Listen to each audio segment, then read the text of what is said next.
Hi! What's up guys? Welcome back to our YouTube channel. This is Pinoy Coder because every day we learn something new. So for today's lesson, ituturo ko sa inyo kung paano gumawa ng free Amazon Web Services account or AWS account. So if you are an IT professional, a student, or just anyone na gusto matutunan ng cloud computing, then para sa inyo to guys. Kasi itong series na to, magfo-focus tayo sa cloud computing. In simple terms, cloud computing, ito yung delivery ng mga computing services and resources over the internet. Bali kasama dito yung mga servers, storage, databases, containers, web apps, networking, software analytics. Halos lahat na maisipan yun, nasa internet na. It's one of the most exciting areas and emerging trends right now because of its massive and global reach, leading to more business opportunities, productivity, and at the same time, career growth. Tama-tama, kasi guys, si Amazon or AWS, meron siyang free tier service na ino-offer ngayon, kung saan pwede natin i-explore yung mga cloud services na ito for free. Okay? Since libre lang naman gumawa ng AWS account, tara, samahan niyo ako at i-explore natin ng mas malalim itong tinatawag na AWS or Amazon Web Services. So ano pang hinihintay natin? Kung ready ka na, tara, simulan na.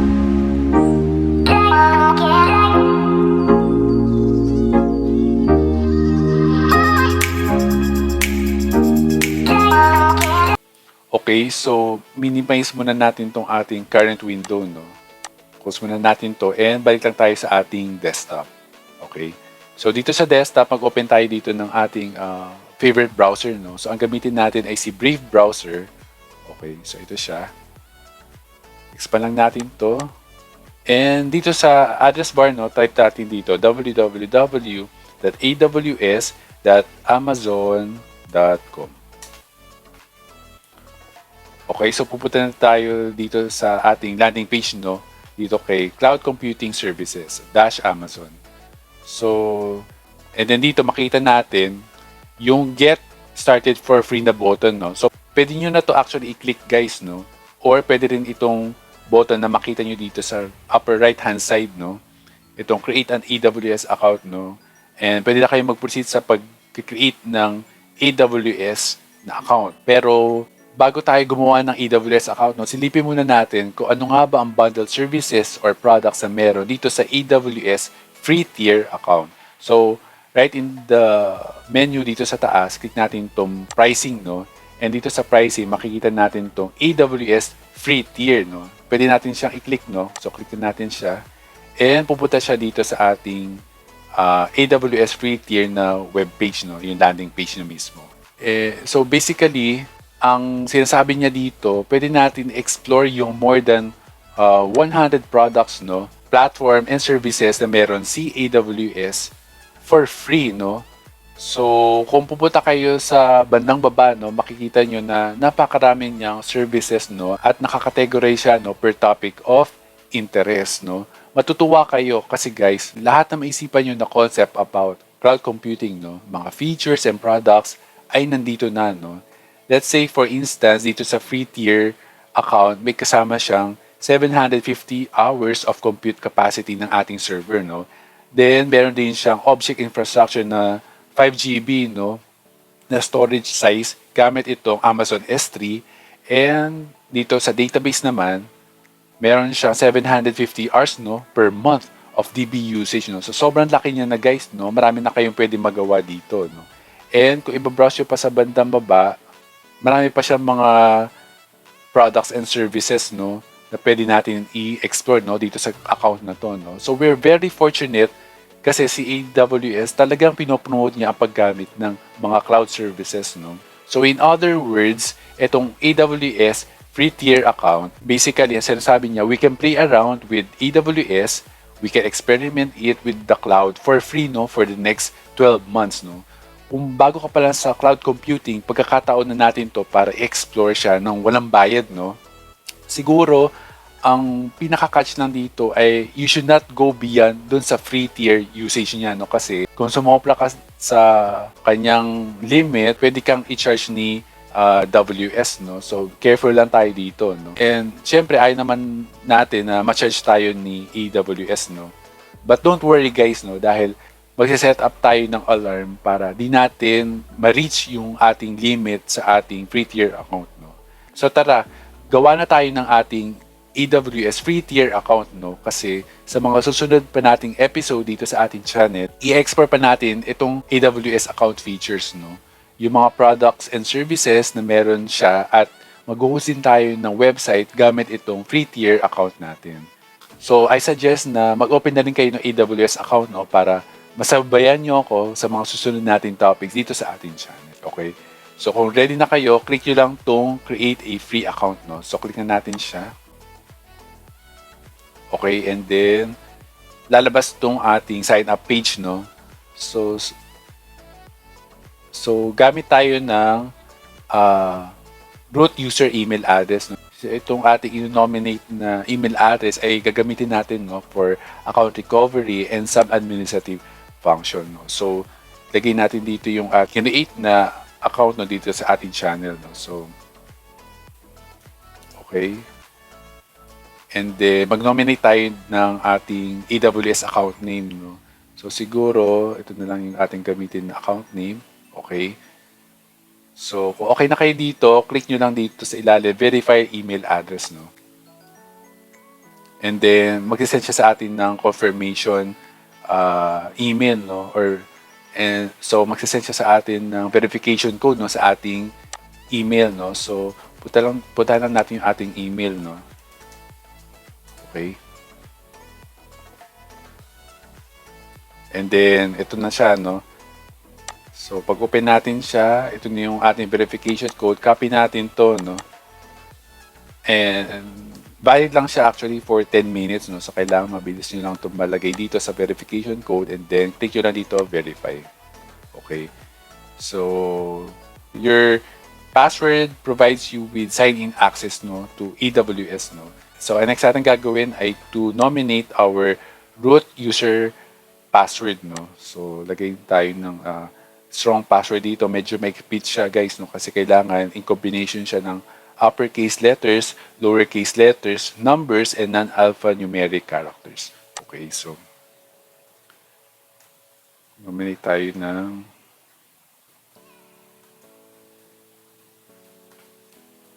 ating password and i-confirm natin yung ating root user password.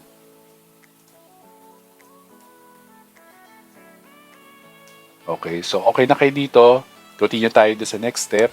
Click continue. Okay. And then, tatanungin tayo dito ng contact information, no? So, how do you plan to use AWS daw, no? So, syempre, you have two choices, no? Pwedeng business, kung meron kayong company, or pwede ring personal, no? So, kung gusto nyo lang export tong AWS, no, for your personal projects, then pwede natin ito i-select, no? So, in our case, select natin tong personal, no? And then, nominate tayo dito ng ating full name, no? Okay. And then dito, sa phone number, mag-dominate tayo dito ng ating phone number, country, address, city, state, region, and postal code. Okay, so fill upan nyo lang to information na nandito, guys, no?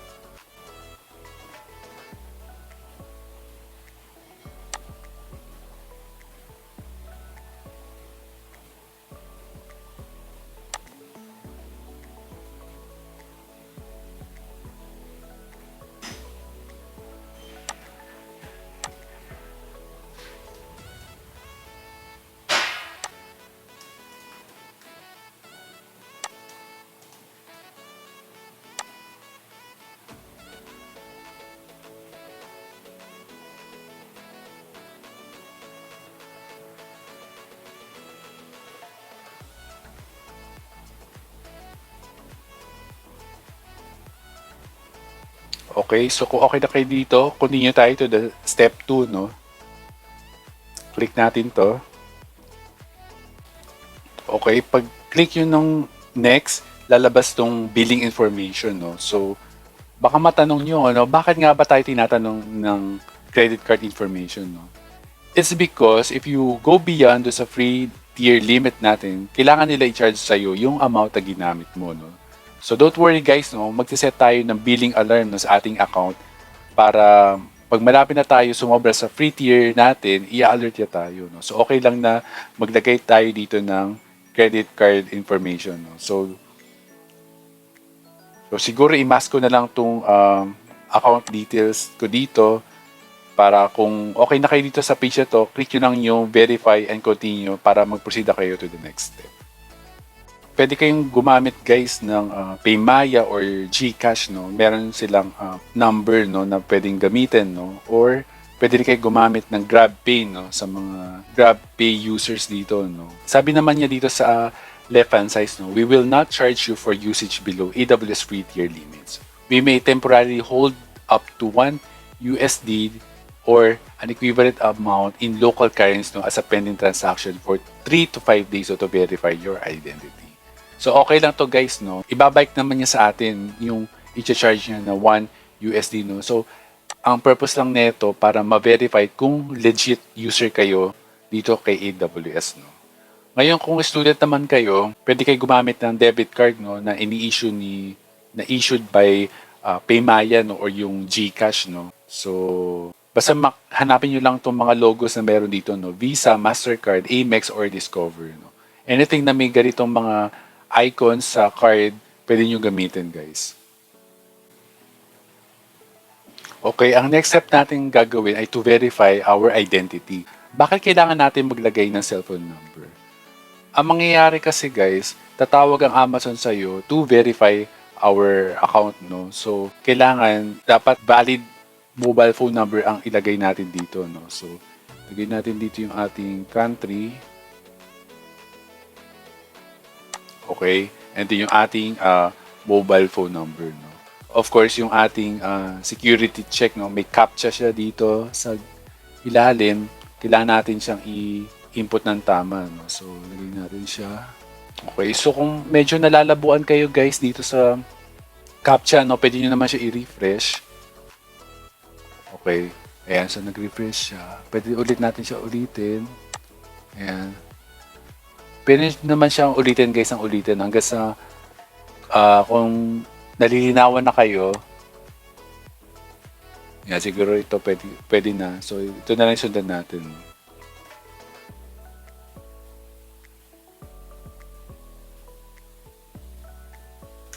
Okay, so kung okay na kayo dito, click nyo lang dito, send SMS, no?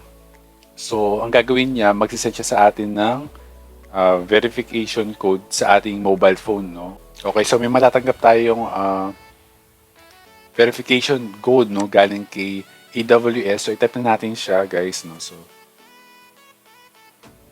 okay. Then kung okay na kayo dito, click nyo lang dito next or continue, no? Step 4 of 5. Ayan. So ibig sabihin, guys, tinanggap yung ating verification code, no? So expand ulit natin to. And dito, makikita natin yung mga support plan, no, for our business or personal account. So right here, may tatlong options, no. Meron tayong basic support. Lakayan lang natin ng konti, no. So dito makita natin yung support plan na meron dito kay AWS, no. So meron tayong basic support, which is ito yung free, no. And then meron tayong developer support, no. Pero may bayad siya guys, no. So as of recording time, nasa $25 siya per month, no. And then meron din tayo ditong business support, no, which cost around $100 per month, no. So medyo mahal siya sa atin. Pero sa case natin guys, no, ang pipili lang natin syempre ay itong basic support, no, yung libre lang guys, no. And this includes 24/7 self-service access to AWS resources. Meron din siyang nakalagay dito, no, for new users just getting started with AWS, and meron din siyang nakalagay itong note, no, for account and billing issues only, and of course access to personal health dashboard and trusted advisor. Okay, so kung okay na kayo dito guys, no, so kung gusto nyong palitan siya or i-override, no, pwede naman siyang palitan guys, no, by going dito sa link na to, no, dito kay AWS Management Console, no. So kung okay na kayo dito, i-complete na natin tong ating setup, no. So click na natin tong complete sign up, no, na button sa ilalim. And magkikita siya sa atin finally ng AWS account. So, ayan guys, no. Congratulations. No? Thank you for signing up with AWS. We are activating your account, which should take a few minutes, no. You will receive an email when this is complete. So, hintay natin, may matanggap tayo na email notification galing kay AWS, no. So, ayan, ito yung ating email notification na nag-sign up tayo kanina. Ayan. And ito naman yung notification na your account, AWS account is ready, no? Get started now. Okay, so mukhang ready na gamitin yung ating AWS free tier account, no? So, balik tayo dito sa ating registration confirmation and then i-open na natin yung ating AWS Management Console. So, tignan natin tong button na to. And pupunta na siya dito sa ating sign-in page, no? So, dito may makita kayong dalawang sign-in options, no? Yung una, yung root user, no? And then meron din siya ditong IAM user, no? Ito naman yung identity and access management na account, no? So, basically, ang difference ng root user sa IAM user. So, basically, si root user, siya yung nag-own nung account natin, no? So, kanina, nag-create tayo ng root user, no? Siya yung nag-own nitong ating account, no, dito kay AWS, no. So lahat ng administrative and billing information and those requiring unrestricted access, may access doon ay si root user. Ito namang IAM user, ginagamit to within dun sa account ni root user, no. Siya naman, ang role naman nitong si IAM user, siya yung nagpo-perform ng mga daily tasks, no, in behalf dun sa root user mismo. Mag-sign in muna tayo dito kay root user, no. So, ilagay muna natin ang ating root user email address, no? Ito yung account na ginamit natin kanina. Okay. Then, click natin dito, next. Okay. And then, yung ating nominated password.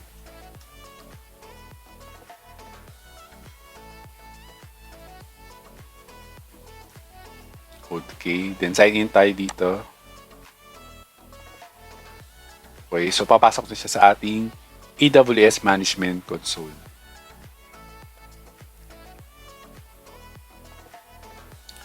So, initially upon sign in, no, lalabas itong mga pop-up messages dito that would serve as our help or guide, no, sa dito sa pag-explore natin dito sa AWS Management Console. So, ito na guys, no, yung ating AWS account, no. Okay? That's it for this lesson, no? In summary, natutunan natin sa video na to kung paano gumawa ng AWS account. Sa next video natin, explore pa natin ang gamit itong AWS, no? Like kung paano gumawa ng free VPS or Virtual Private Network, paano mag-deploy at mag-host ng ating website na libre gamit itong AWS, at kung paano mag-manage and gamitin yung iba pa mga cloud services and resources dito sa AWS. I hope marami kayong natutunan dito sa lesson na to. If you find this tutorial helpful, consider subscribing dahil marami pa tayong technology and programming topics na i-discuss, no? And i-hit nyo na rin yung notification bell para updated kayo sa mga tutorials and videos na ipopost natin. See you on our next episode. This is Pinoy Coder. Keep watching because every day we learn something new. Bye guys!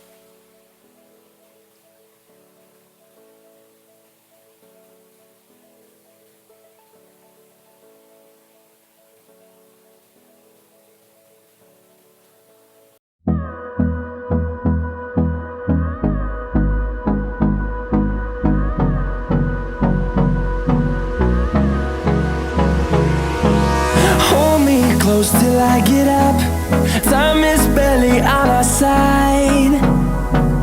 I don't wanna waste what's left. The storms we chase are leading us